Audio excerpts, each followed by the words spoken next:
Coragem. Tem alguém que acha que precisa de coragem para enfrentar esses dias? Alguém acha que precisa de ousadia? Sabe, eu quero falar um pouco sobre coragem e também sobre vulnerabilidade. E por mais que possam parecer extremos, você vai perceber que tem mais coisas em comum do que você imagina. 2 Coríntios 12:10 diz assim: por isso eu sinto prazer nas fraquezas, nas injúrias, nas necessidades, nas perseguições, nas angústias, por amor de Cristo. Porque quando eu estou fraco, então eu sou forte. A grande verdade é que períodos como o que a gente está vivendo são uma oportunidade única da gente experimentar um mover sobrenatural de Deus, se revelando no meio de incertezas, se revelando no meio de dificuldades, se revelando no meio da tempestade, se revelando no meio do deserto. Irmão, entende isso? Períodos em que a gente está se sentindo forte demais são normalmente os períodos em que a gente se distrai um pouco e começa a olhar só para quem nós somos e o que podemos, e nós esquecemos de quem Ele é e aquilo que Ele pode. Então talvez você está num período que você está dizendo: uau, só Deus pode mudar a tua história. É essa a boa notícia que eu vim trazer para você. Só Deus pode mudar a tua história. Só Deus pode salvar você. Só Deus pode guardar teus filhos. Só Deus pode te dar ideias que vão mudar completamente o mercado, que vão mudar completamente a vida financeira. Enfim, só Deus pode. E é isso que eu quero que você declare. Se você puder comigo, diga: só Deus pode mudar a minha história. Diga: isso é uma boa notícia. Sabe, eu quero falar sobre coragem, e a grande verdade é que a gente nunca se sentiu tão vulnerável também. A gente nunca se sentiu tão exposto, a gente nunca se sentiu talvez tão fraco até. A gente nunca viu cenários tão incertos. Quando a gente pega a depressão de 29, o crack de 29, a gente vê altos índices de desesperança, de pessoas em crise, passando dificuldades básicas. Mas a grande verdade é que alguns economistas dizem que nos Estados Unidos a gente não está próximo de uma depressão, nós já estamos em depressão, nós já estamos enfrentando um momento difícil. Então eu creio que no meio de toda essa loucura que a gente está vivendo, cara, existe a maior janela de oportunidade para experimentarmos milagres, o cuidado de Deus e um romper sobrenatural. E é sobre isso que eu quero falar. Sabe, a grande verdade é que coragem e vulnerabilidade, elas não se anulam, elas coexistem. E por mais que pareça loucura, elas coexistem. E é sobre isso que eu quero falar, sobre a necessidade de estarmos vulneráveis para que possamos experimentar coragem. Sabe, a coragem não é ausência de medo. É a primeira chave que eu quero compartilhar com você. Coragem não é ausência de medo. Coragem é a capacidade de enfrentar o medo. Então você pode estar deixando de experimentar coragem porque você está achando que ela só entra em cena quando o medo sai. Não, não, não. Ela entra em cena justamente quando o medo aparece também. Coragem para vencer tempestades, coragem para ir diante dos gigantes, coragem para derrubar aquilo que se levanta contra você, coragem para transpor muralhas, coragem para andar sobre as águas, coragem para mesmo num dia que notícias ruins chegam, você não se abater. Coragem não é ausência de medo, mas coragem é a capacidade de romper mesmo quando o medo existe. 1 Coríntios 16:13 diz: estejam vigilantes, mantenham-se firmes na fé, sejam homens de coragem, sejam fortes. Eu fui pegar o significado de coragem. O significado de coragem é moral forte perante o perigo, os riscos, bravura, intrepidez. Um outro significado diz: coragem é firmeza de espírito para enfrentar situação emocional ou moralmente difícil. Irmão, olha para mim, nunca precisamos tanto de coragem. Mas a boa notícia é que a fonte da coragem é inesgotável. Quanto mais você precisa dela, mais você recebe dele. Quanto mais você precisa dela, mais você recebe dele. Deus é a fonte inesgotável de coragem, de ousadia, de intrepidez, de vida. Você está comigo? Eu quero te lembrar de algo. Não existe romper sem resistência. Às vezes a gente quer romper em fé. É uma das coisas que a gente mais fala: Deus, eu quero romper. Esse ano é o ano do romper. Ei, deixa eu te lembrar de algo. Não existe romper sem resistência. O significado de romper é aquilo que você abre caminho onde não existe. É algo que você precisa pressionar para abrir espaço onde antes não existia. Irmão, quando você vê o romper de algo, você vê algo que não tinha espaço sendo forçado para que o espaço se abra. Deixa eu te lembrar de algo. Você quer romper em fé? Então significa que a sua fé precisa abrir espaço em meio ao sobrenatural.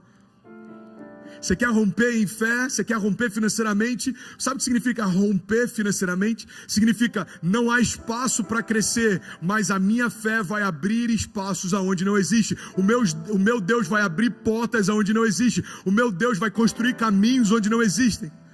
A gente teve alguns meses atrás uma série chamada Waymaker.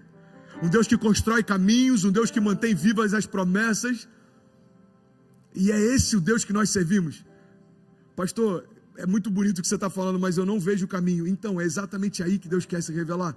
Jesus diz, olha, não tem problema se os teus olhos não veem caminho. Eu vim me revelar como sendo o caminho.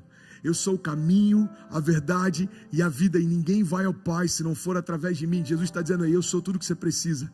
Eu sou caminho, eu sou direção, eu sou paz, eu sou cura, eu sou renovo. Você está comigo? Então a grande verdade é que a gente precisa entender, não existe romper sem resistência. Irmão, não espere as condições perfeitas para você começar, elas nunca esperarão por você. Nenhum avivalista, nenhum revolucionário, nenhum herói da fé, nenhum dos pais da fé na nossa geração, nenhum deles esperou um momento favorável para começar. Eles criaram os cenários, eles criaram um momento, sabe? Jesus não esperou um momento favorável para manifestar o seu ministério. Ele começou quando tudo era desfavorável, perseguiam, caluniavam, tentavam contra ele, e Jesus continuava fazendo aquilo que foi chamado para fazer. Ei, eu vim aqui trazer à tua memória aquilo que te dá esperança. Eu não sei de que forma Deus te usa, mas eu vim te lembrar, Ele quer usar você. Ele quer que você se torne a resposta de oração para uma geração em crise. Como ouvirão se não há quem pregue? Deus está dizendo, ei, quando tudo parece incerto, se manifeste. Quando tudo parece não acontecer, deixa eu me revelar através de você. Sabe, a grande verdade é que se as pessoas que te cercam estão satisfeitas em viver qualquer coisa, você vai começar a celebrar isso também. Você sabe qual é um dos maiores ladrões da nossa fé? É caminharmos ao lado de pessoas que ressignificaram a dimensão da sua fé e do que Deus pode. O problema de andar ao lado de pessoas que não creem no Deus do impossível é que a gente começa a esvaziar a nossa expectativa de impossibilidades também. O problema de andar próximo a pessoas que não creem no sobrenatural é que a gente começa a duvidar do sobrenatural também. Ei, deixa eu te falar uma coisa, você quer uma chave para você romper? Caminhe ao lado de pessoas mais apaixonadas do que você, caminhe ao lado de pessoas mais incendiadas do que você, caminhe ao lado de pessoas que viveram mais milagres do que você, porque elas vão ressignificar as fronteiras da tua fé. Você não cria que poderia acontecer, mas você está vendo Deus fazer ao lado de quem está perto de você. Isso começa a gerar em você expectativa e a certeza, se Deus fez na vida dele, vai fazer na minha vida também. Cuidado com quem te cerca, cuidado com os conselhos que você ouve, cuidado com as portas que você dá acesso, cuidado com aquilo que você se alimenta. Irmão, você tem inúmeros dias agora em que tempo não é mais problema. Cuidado com o que você faz com muito tempo que tem. É tempo da gente se edificar, é tempo da gente enraizar ainda mais as bases da nossa fé, é tempo da gente buscar naquelas reservas de água que são subterrâneas, aquilo que Deus deseja fazer para que a gente cresça em tempos de seca, como a gente orou no início desse culto. Às vezes parece que está tudo seco ao nosso redor, mas a gente não busca água ao nosso lado, a gente busca água onde ninguém vê. A nossa fonte é uma fonte inesgotável, porque as nossas raízes estão cada vez mais aprofundadas em Deus. É isso que o salmista diz, nós nos tornamos como árvores plantadas junto ao ribeiro de muitas águas. Mesmo em tempos de seca, as suas folhas continuam verdes e elas continuam dando fruto. Sabe, você precisa de coragem, é isso que eu vim te lembrar. Você precisa de coragem para enfrentar o que está diante dos teus olhos. Você vai precisar de coragem para não desanimar. Você vai precisar de coragem para não se comparar. Você vai precisar de coragem para ser quem você é. Coragem de ser imperfeito. Coragem de se expor. Coragem de confiar num Deus que não se vê. Coragem de descansar no sobrenatural, mesmo quando todos os seus sentimentos tentam sabotar você. Coragem para olhar para aquilo que Deus falou e confiar nisso muito mais do que aquilo que os ruídos ao teu redor têm te falado. Coragem para acessar toda a fonte que não traz vida. Coragem para dizer não àquilo que não diz sim para você. Coragem para até limitar o teu quadro de amizades e o teu ciclo social. Coragem. Não se preocupe em nutrir relacionamentos que não nutrem você. Não se preocupe em nutrir relações que não abençoam você. Pastor, mas eu preciso ajudar meus amigos. Sim, mas você precisa saber se é o momento de ajudar ou ser ajudado. Talvez você ainda está tão raso na sua caminhada de fé que o pouco que você tem não é suficiente para compartilhar. Pô, como assim, pastor? Me explica melhor. Eu vou te explicar. Talvez você ainda não tenha um caráter de Cristo formado ao ponto de sofrer questionamentos e confrontos.